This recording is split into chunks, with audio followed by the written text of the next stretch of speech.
कलश दैत्य लेकर भागने लगे। तो महाराज देवताओं ने भगवान विष्णु का आह्वान किया तो भगवान ने आज मोहिनी रूप धारण किया है। बोले मोहिनी अवतार की। आज प्रभु ने मोहिनी अवतार धारण किया और दैत्यों के पास में पहुंच गए। दैत्यों से कहा एक काम करो, ये कलश जो लेकर आई हो, जैसे मोहिनी रूप को देखा दैत्यों ने अमृत कलश भूल गए, प्रभु की इच्छा निहारते रह गए। आज प्रभु ने स्त्री का रूप बनाया है और जैसे ही देखा है तो महाराज दैत्य जो थे वो अमृत एक तरफ रख दिया, मोहिनी ने अमृत को हाथ में ले लिया है। बोले एक काम करो, अगर आप सभी हमें देखना चाहते हो, हमसे मिलना चाहते हो, हमारे साथ रहना चाहते हो। अब दैत्य आपस में युद्ध करने लगे, मोहिनी मेरी है मेरी है, हम शादी करेंगे। भगवान बोले काम हो गया। भगवान बोले हम सबसे शादी करेंगे, क्यों चिंता कर रहे हो, पहले अमृत पी लो। इधर देवता बोले प्रभु क्या हमें नहीं पिलाओगी? तो राजा बलि बोले ठीक है पिलाएंगे। इधर मैया मोहिनी बोली है काम करो, सभी एक एक लाइन में खड़े हो जाओ, देवता एक लाइन में हो जाओ और राक्षस एक लाइन में हो जाओ। तो महाराज राक्षस जो थे वो एक लाइन में हो गए, देवता सब एक लाइन में हो गए। अब भगवान जो मोहिनी अवतार धारण किया है, भगवान बोले एक काम करो दैत्यो, अगर अमृत पतला पतला पीना चाहते हो, क्योंकि अमृत जो है वो कलश में ऊपर पतला है और नीचे गाढ़ा है, कौन सा पीना चाहोगे? तो दैत्य बोले प्रभु हमें पतला तला नहीं चाहिए, हमें गाढ़ा गाढ़ा चाहिए, वो नीचे है तो वही हमें पिलाओ।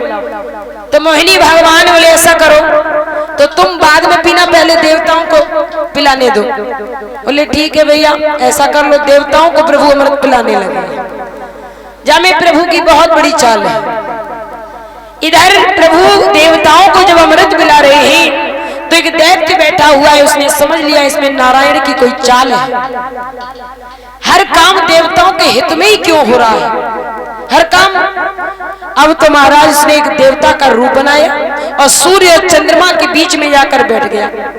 अब भगवान चंद्रमा और सूर्य को पिलाने के बाद जैसे ही उसे अमृत दिया है, हाथ में अमृत लिया, अमृत गले तक पहुंच गया। सूर्य ने इशारा किया है प्रभु ये क्या कर रहे हो? प्रभु समझ गए क्योंकि देवताओं का पीने की जो अवस्था थी वो अलग थी और दैत्य की अलग थी।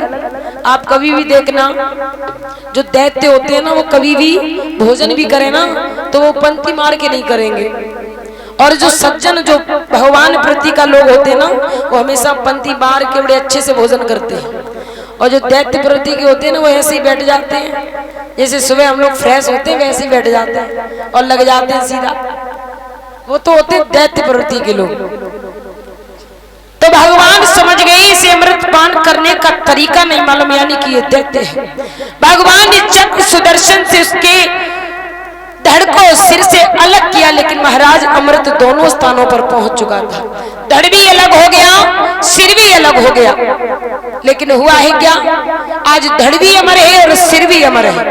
वही आज भी राहु और केतु नाम से जाना जाता है।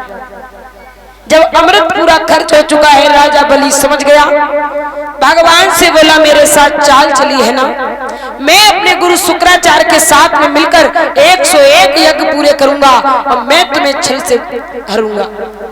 भगवान बोले ठीक है। देवताओं को प्रभु अमृत पिलाकर अमर कर गए हैं, लेकिन फिर भी राजा बलि का जो बल है वो अभी भी देवताओं से कई दुगना है। अब तो महाराज देवता छुपे हुए हैं, निकल नहीं रहे हैं। मैया आदिति बड़ी व्याकुल है। मैया आदिति भगवान से कह रही प्रभु क्या मेरे पुत्र यूं ही चंद्राओं में गुफाओं में छिपे रहेंगे? और रो रो कर बोली है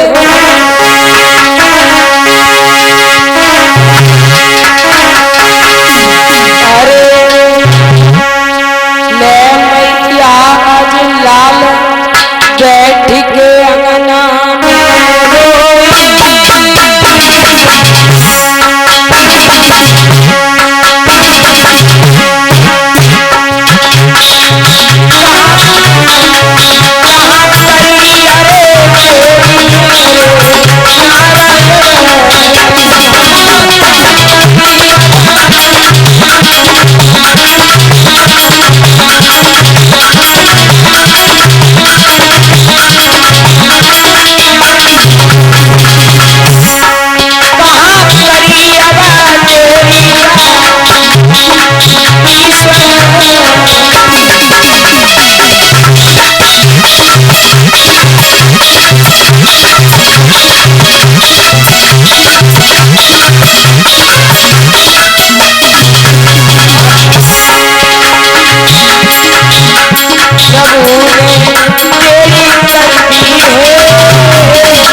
रही हल्की सी दुनिया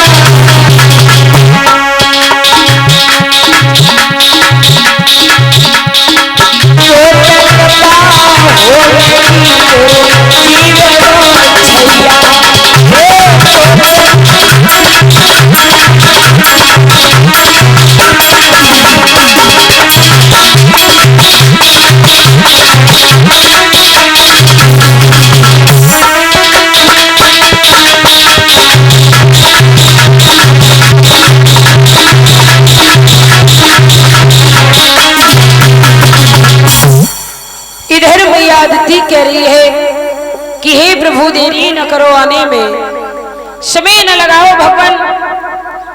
कश्यप ऋषि ने उपाय बताया है